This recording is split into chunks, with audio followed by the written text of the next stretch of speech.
the war room, where we're obviously at the tip of the spear when it comes to China's economic warfare, information warfare, technological warfare, media warfare. Take your pick. A lot of modifiers you could put on that word warfare. We are, after all, the war room.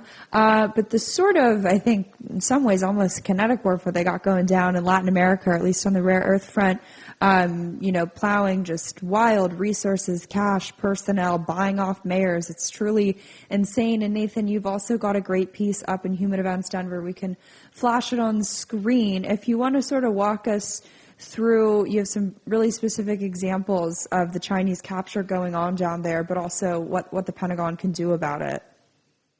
Absolutely. So in Peru, we have a massive Chinese mega port, and that port's set to supplant the Panama Canal. And the Trump administration has done a great job of recognizing the threat of Chinese influence and control at the Panama Canal. But China's already steps ahead and trying to have a plan to circumvent, even if the Trump administration wins out in the Panama Canal. And the port of Chanque in Peru is a big piece of that Chinese plan. And that path is being paved by a mayor in Lima who's set to try to run to be president of Peru, who is in China's pocket. And that type of subnational influence is the exact playbook that we see them trying to cultivate their united front, trying to get foreigners to carry their water and do their bidding, whether that's in the United States and the K Street lobbyists or whether that's in places like Lima, Peru.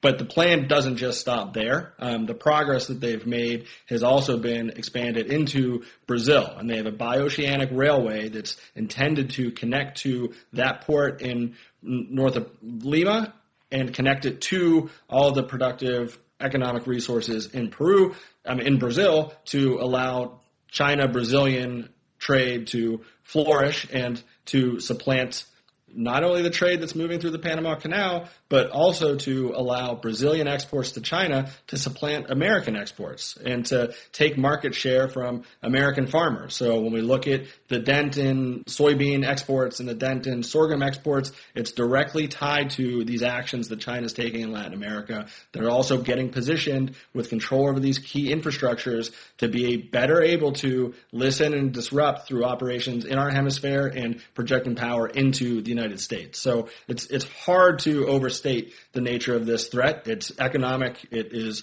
hard security, and that's why it's encouraging that we hear and we sense that there's going to be a new national defense strategy that places some emphasis on hemispheric security and getting right our relations in Latin America and coming to battle with China and their increasing presence. It's not just about the Panama Canal, and it's even not just about winning over subnational influence in Lima. It's the entire hemisphere, and it's directly tied to the way that the Chinese Communist Party is able to have unfettered access into the United States, able to send in fentanyl imports into the United States, and able to subvert our social and economic order.